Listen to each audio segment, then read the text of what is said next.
안녕하십니까. 저는 금호공과대학교 ICT 융합 특성화 연구센터 권익현이라고 합니다. 오늘부터 여러분들과 함께 드론과 관련된 이야기를 한번 해볼까 합니다. 영상 제목을 뭘로 정할까 하다가 알아두면 쓸모있는 드론 이야기로 정했습니다. 유튜브 동영상을 많이들 보시겠지만 드론과 관련된 동영상을 찾아보시면 이제 비행하는 기법이라든가 영상 촬영하는 기법, 그 다음에 드론으로 촬영한 영상물들을 많이 볼 수 있는데 실제로 우리가 드론을 비행해서 알아야 되는 주의사항들, 그리고 드론의 자격증을 어떻게 취득해야 되는지 이런 것들에 대한 좀 더 심도 있는 내용을 다룬 영상은 좀 찾기가 어려운 것 같더라고요. 그래서 제가 알아두신다면 드론과 관련된 대화를 나누실 때 굉장히 많이 도움이 될 만한 내용들을 모아서 알아두면 쓸모있는 드론 이야기라는 제목으로 영상을 올리게 됐습니다. 오늘 그 첫 번째 시간입니다. 제가 드론을 하나 가지고 나왔는데요. 이 드론은 제가 가지고 있는 드론입니다. 원래 이렇게 생기지 않는데 여기 이제 가드를 씌워놔가지고 프로펠러 보호하기 위해서 가드를 씌워놔서 좀 커 보이는데, 여기 중국에서 만든 이제 D사의 매빅 에어 2라는 드론입니다. 이제 초보자들이 다루기도 쉽고 위아래 센서가 있어서 장애물을 만나면 정지하든지 피해가는 기능도 있고, 그래서 초보자들이나 어느 정도 드론을 다루시는 분들, 그리고 드론으로 영상을 찍고자 하신 분들은 굉장히 유용한 드론이 되겠습니다. 그래서 본격적으로 강의를 한번 시작해 보도록 하겠습니다. 오늘 소개드릴 내용은 일단 제 소개를 먼저 간단히 드리고요. 제가 속해 있는 연구센터도 잠깐 소개를 드리고, 그 다음에 이제 이 동영상 강의를 앞으로 1년 동안 운영할 계획인데, 1년 동안 어떻게 운영할 것인지에 대해서 간략하게 말씀을 드리고, 본격적으로 이제 드론과 관련된 내용들을 말씀을 드리겠습니다. 먼저 제 소개를 간단히 드리겠습니다. 저는 공군사관학교 36기로 임관을 했습니다. 1988년도에 서울 올림픽이 열리던 해에 임관을 했습니다. 그리고 95년과 2003년에 고려대학교 산업공학과에서 석사 박사학위를 취득을 했습니다. 공군부대가 여러 도시에 흩어져서 여러 군데 많이 근무를 했지만, 대표적으로 근무한 데 이제 수원에 있는 10전투비행단에서 근무를 했고, 그때 작전사령부와 공군본부에서 항공정책관리과정을 끝으로 2018년 12월에 대령으로 전역을 했습니다. 근무하는 동안에 계속 항공이라든가 드론, 그다음에 공역 이런 쪽에 계속 업무를 했기 때문에 그쪽 분야에 대해서는 제가 누구보다 잘 안다고 말씀을 드릴 수 있겠습니다.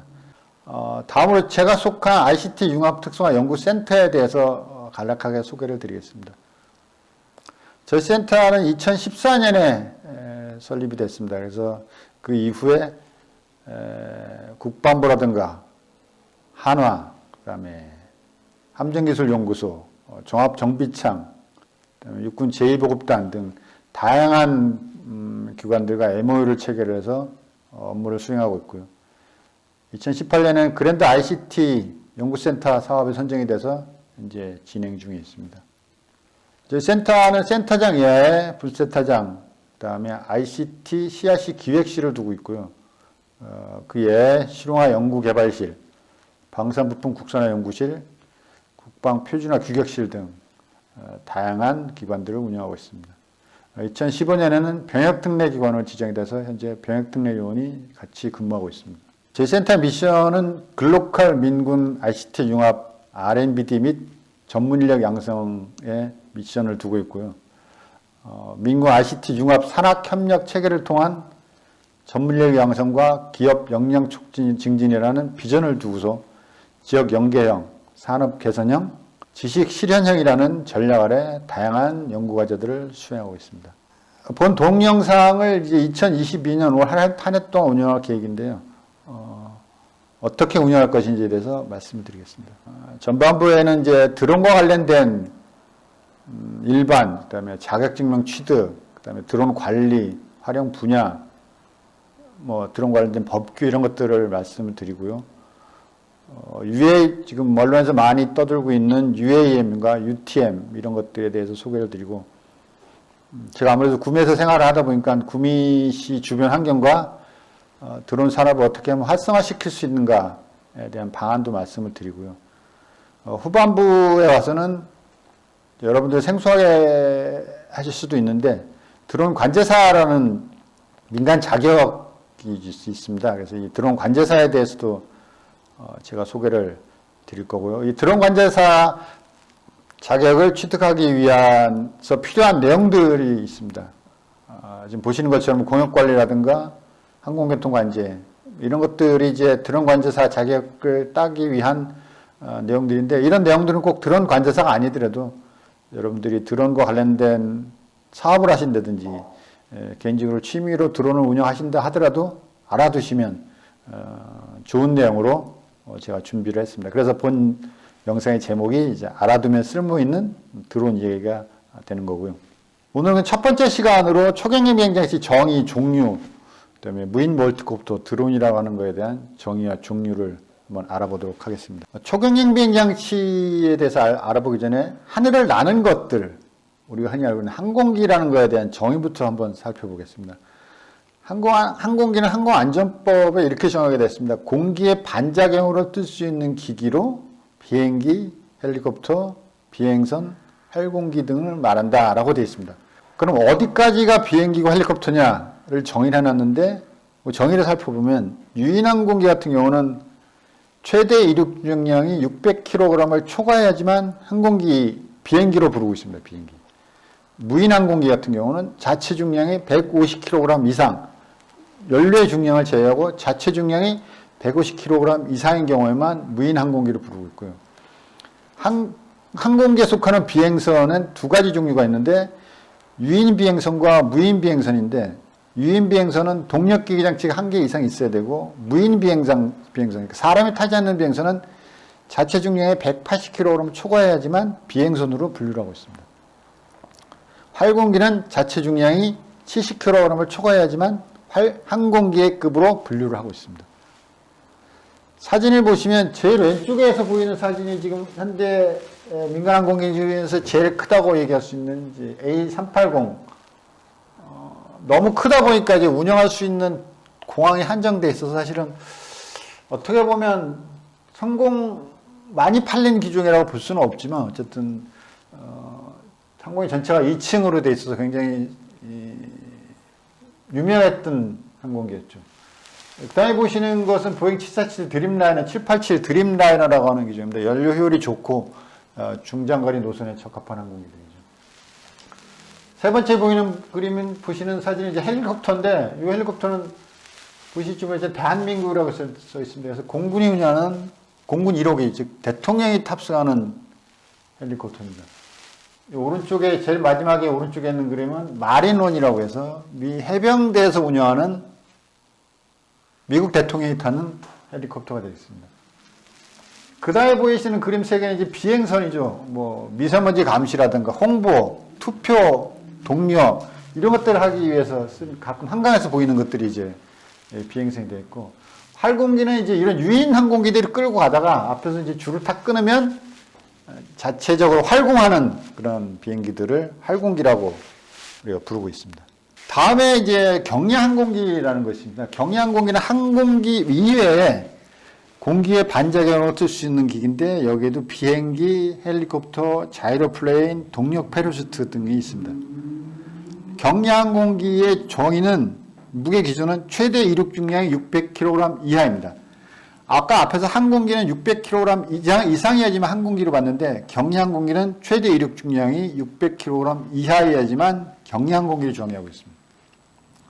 이 이외에도 최대 실속 속도 또는 이런 최소 정상 비행 속도가 45노트 이하여야 되고 조종사 좌석 포함해서 탑승 좌석이 2개 이하라든가 그다음에 여합이 되지 않는 경우 그러니까 우리가 비행기를 타고 서울에서 미국 간다 하더라도 비행기는 높은 곳에서 비행하지만 산소 마스크가 필요 없는 이유가 조종석이나 기내가 여합이 되기 때문에 일정한 압력을 유지할 수 있도록 되어 있기 때문에 이제 산소 마스크 없이 탈 수 있는데 경항공기는 여합이 되지 않아야 됩니다. 그러니까 여합이 되지 않으니까 높은 곳으로 올라갈 수도 없죠. 그 다음에 고정된 착륙 장치가 있어야 되는 정의가 있습니다. 경량항공기 종류를 보시면 첫 번째 비행기는 이런 비행기도 어디서 많이 보셨을 텐데 주로 뭐 서해안 쪽에 가 보시면 그 이제 비행 체험하는 항공기들이 이제 이런 주로 이런 경량항공기들로 볼 수 있고요.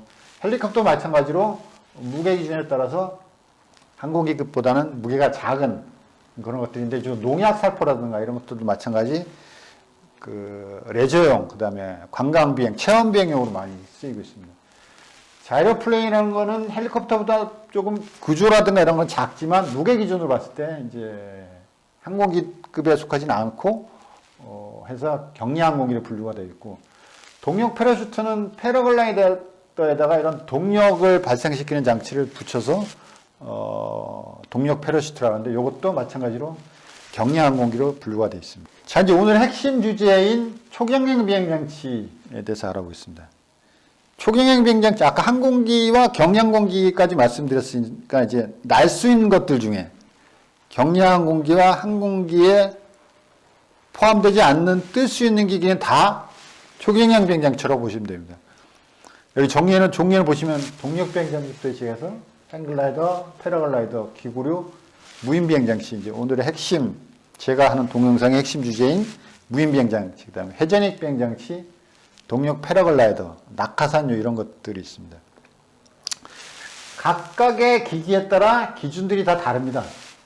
동력 비행장치는 자체 중량이 115kg 이하여야 되고 연료량은 19리터 이하여야 되고 여러 가지 자체적인 기준이 있는데 그중에 이제 무인 비행장치에 대해서 알아보면 무인 비행장치는 일단 사람이 탑승하지 않아야 됩니다.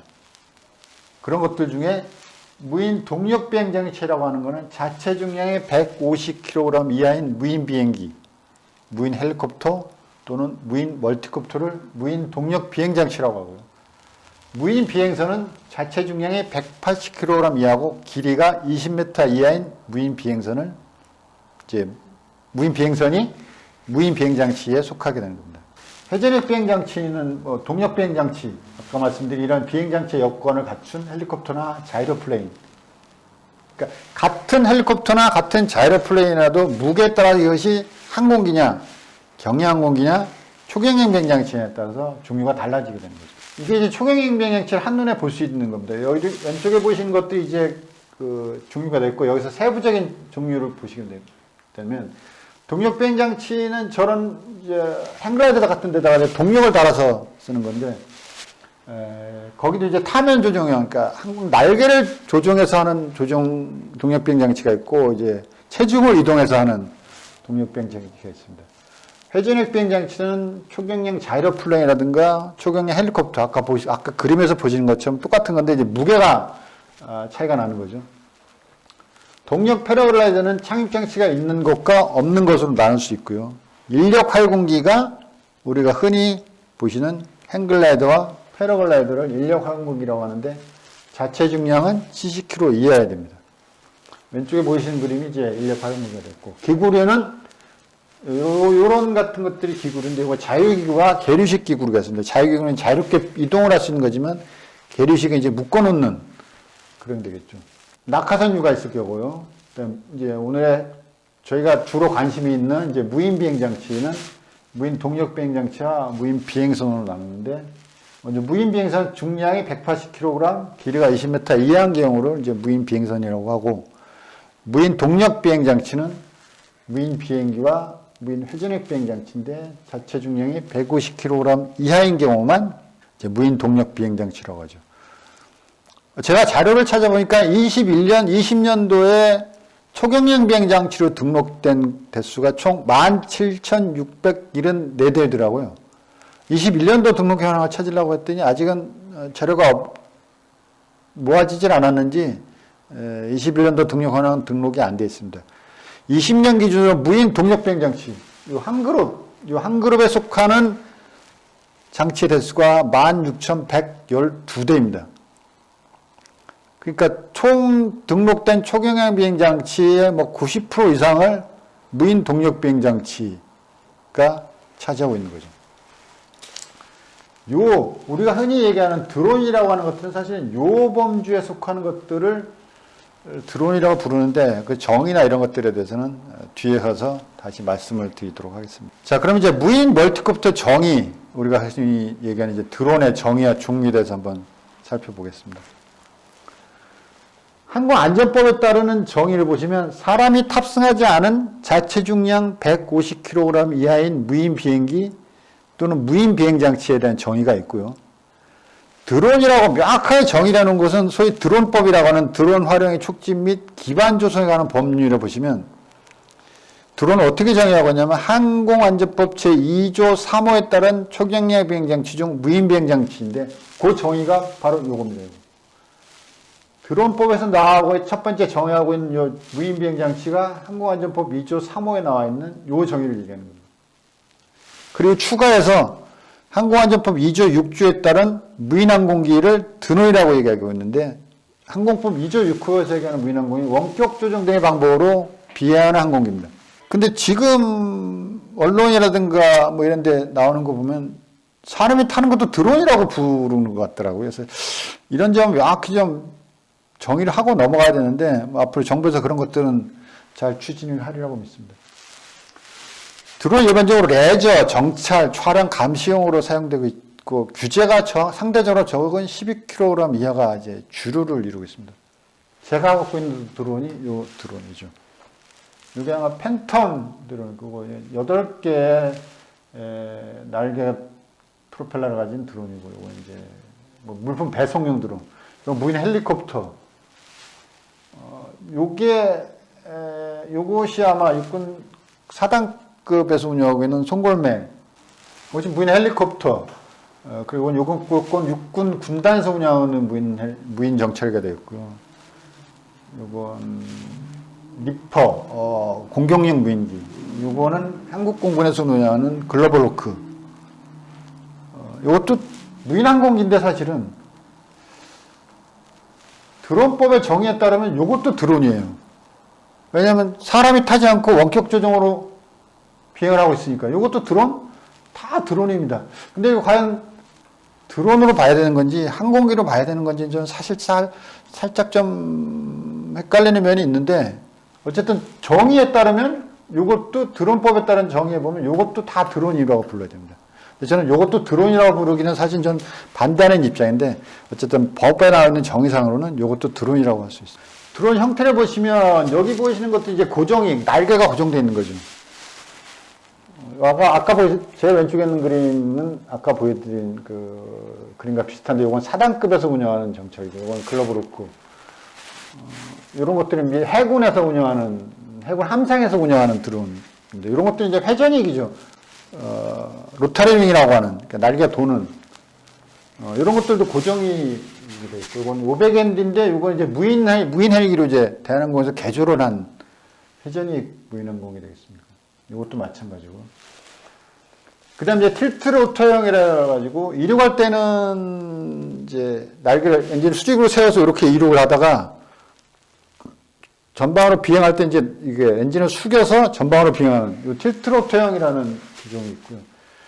요거 이제 하이브리드형이라 해서 이륙할 때는 요 로타를 써서 이륙하지만 전진할 때는 앞에 있는 로타를 이용해서 전진을 하는 이런 하이브리드형도 있고요. 우리가 흔히 가장 많이 볼 수 있는 멀티콥터형 드론이 이런 것들이 되겠죠. 멀티콥터도 여러 가지 종류가 있습니다. 제 왼쪽에 있는 그림은 아마 영화에서 나와 있는 그림인데 사람이 타고 있었죠. 근데 어쨌든 로타가 2개 있기 때문에 바이콥터라고 부르고요. 세 번째 있는 것, 두 번째 있는 것은 트라이콥터, 로터가 3개죠. 가장 많이 볼 수 있는 쿼드콥터, 로터가 4개인 쿼드콥터도 있고요. 펜타콥터라서 5개짜리도 있습니다. 흔하진 않습니다. 흔하진 않은데 5개짜리도 있고 헥사콥터, 로터가 6개짜리, 그리고 옥토콥터 8개짜리인 것도 있고 이 옥토콥터는 날개 8개지만 이게 밑에다가 또 하나 날개를 달면 이제 날개가 16개가 되는 거죠.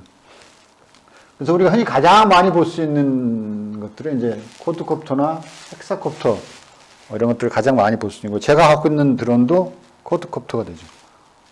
그 다음에 드론을 어떻게 분류하느냐에 대해서 살펴보겠습니다. 2018년 이전에는 2019년 이전에는 드론을 이렇게까지 분류를 하지 않았습니다.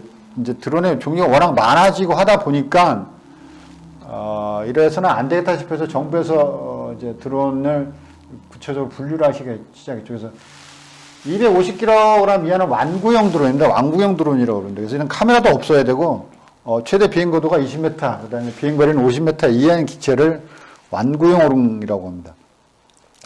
그 다음에 저위험 기체를 250kg을 초과하고 7kg를 이하인 경우를 4종이라고 분류를 하고 있습니다. 이 4종 증명이 있어야지만 이 드론을 운영할 수 있게 되는 거죠.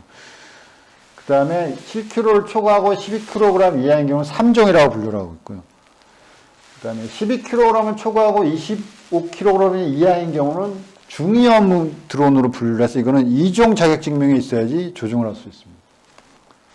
그리고 25kg을 초과하고 150kg 이하인 기체는 고위험 기체라고 분류를 해서 이거는 1종 자격증이 있어야 됩니다.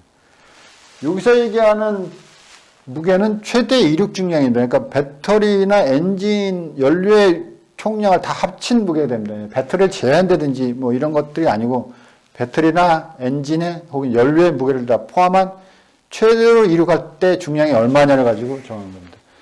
이렇게 위험을 정한 기준은 여러 가지 국제적인 기준을 따라서 운동에너지를 기준으로 해서 어떤 무게, 어떤 최대 이륙 중량을 가진 드론이 어떤 속도로 부딪혔을 때 받는 충격 에너지가 얼마인가를 가지고 이렇게 드론을 분류를 해놨습니다. 참고를 하시면 될 것 같고요. 자, 드론의 활용 사례를 한번 보시면 언론지상이나 뭐 홍보용 이런 것들에 굉장히 많이 나오죠. 뭐 도서지방에서 마스크를 배달했다, 우편물을 배달했다, 뭐 여러 가지 굉장히 많은 드론 활용 사례들이 나오고 있습니다. 뭐 심지어는 세종 같은 경우는 주말에 한해서 세종 호수공원으로 피자도 배달해 준다고 하더라고요. 그다음에 앞으로 뭐 가까운 미래이겠지만 치안이나 안전용 드론, 그다음에 군수품을 지원하는 군수용 드론, 그다음에 이 드론은 지난번에 우리나라 서울에서 한강에서 시범 비행을 한번 했죠. 사람이 타진 않고 이제 쌀가마를 태우고 비행을 했습니다만 이 항사에 사람이 앞으로 탈 수도 있는 드론. 이것도 마찬가지. 이건 하나에서 만든 이제 UAM이 본격화되면 거기에 투입될 기체의 예상도입니다. 이런 것도 다 마찬가지고.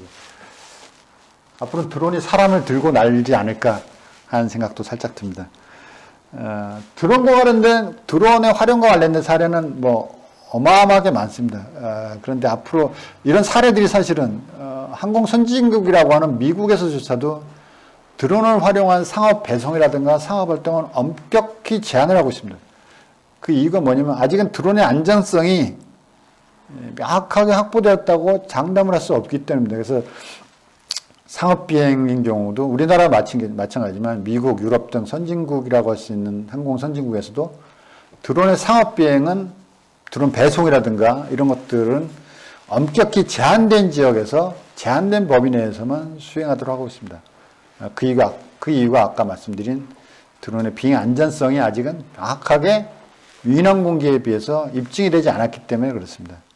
그래서 이런 것들이 앞으로 이제 시간이 점점 더 흘러서 드론의 비행 안전성이 점점 증명이 된다면 우리들 생활에 많은 부분들이 드론을 활용해서 아마 할 수 있을 거라고 생각이 됩니다.